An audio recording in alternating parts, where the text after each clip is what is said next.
So we've already started mentioning supply and demand. What exactly is demand? Demand is the quantities of a good that buyers are willing to purchase at a series of alternate prices given a market and a specific time, ceteris paribus. Remember, if you remember back from one of the last lessons, that ceteris paribus means holding all else constant.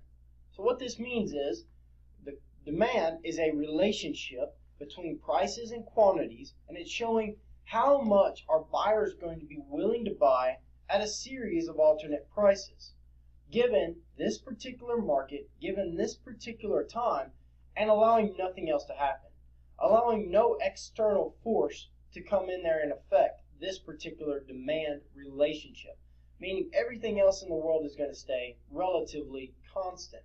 At ceteris paribus, if you remember, means holding all else constant. So this right here is a relationship, and it shows willingness to buy. So let's go ahead and jump down here real quick as we look at this demand schedule. And it's talking more about this demand, and it's showing how much buyers are willing to buy, and it's in this column, this is the amount that they are willing to buy at a series of alternate prices. So it shows that relationship between price and the amount that consumers are going to be willing to buy. Well, that amount that they are willing to buy at a single specific price is called quantity demanded. So if we look back up here, quantity demanded is how much a buyer is willing to buy at a single specific price. So that shows if you walk into a store, for example, and you see the price of milk is $1.50, how many gallons of milk are you willing to buy? You might be only willing to buy one, or you might say the price is low enough you're willing to buy two, or it might be high enough that you're not going to buy any.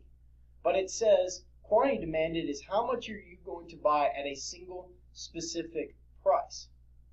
Whereas demand is that relationship showing a series of alternate prices. So this table right here, this schedule, this demand schedule, it shows that demand relationship. But as we pull out each individual row, we look at quantity demanded. So if we look at here, the amount that is being demanded at a single specific price of $1 is 15 units. At $1.50 is a 12 and a half units. At $2, they're demanding 9 units. So what that means is, at a single specific price, the amount that they demand is the quantity demanded. But if you take that whole schedule, if you take that whole table right there, we look at the demand relationship, saying that if price is $1, they're going to consume that much. But at all these alternate prices, it shows how much they are going to be willing to buy. So if we look at the definitions, and it says quantities of a good that buyers are willing to purchase at a series of alternate prices. That's demand. You see these series of alternate prices. That's a relationship. It's showing a relationship between price and quantity. Now, a quantity demanded is how much are they going to be buying at a single specific price. So each row shows quantity demanded. So if we look at this table, this right here is the price. This is the quantity that is being demanded. Then what we can do is we can take this particular table and put it into a graphical representation, or we can put it in this demand curve. So what we do is we develop this demand schedule. We take this demand schedule and put it into a demand curve so it's visually appealing. So we can take one look at it and say, oh yeah, that's a demand curve, and we can read it right away. So the way you read this demand curve is we draw our axes out, and price is always going to be on this vertical axis, and quantity is always going to be on the horizontal axis. So if we look at this, and if we compare this table to this graph, at $1 we consume 15 units. So at at $1 they're consuming 15 units. At $1.50 they're consuming 12 and a half units. So at $1.50 they're consuming 12 and a half units. At $2 they're consuming 9 units. So at $2 they consume 9 units. Whereas at $2.50 they consume 4.5 units. All that I've done here was taken this demand schedule and put it actually onto a graph. So now we can look at this demand schedule, and rather than reading all these numbers and having to more or less analyze it, we can take a quick look at a graphical representation and say, oh yeah, that's what that means. So let's look at this graph and talk about a couple things on there. The very first thing that I want to discuss is that this curve is downward sloping.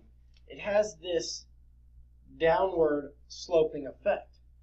And what that means is that as prices increase, the amount that people are consuming will decrease, which kind of makes sense, right? If you're looking at how much are you going to demand, how much are you going to be willing to buy, as prices increase, are you going to buy more or less? Typically, you're going to buy less. That's exactly what this graph is showing, that as prices increase, the quantity that you demand will fall.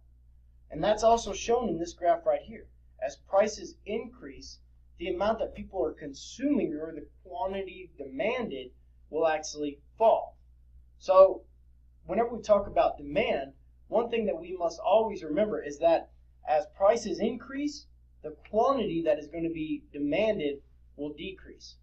So this is an inverse relationship, and that this demand curve will always be downward sloping because of that inverse relationship between price and quantity.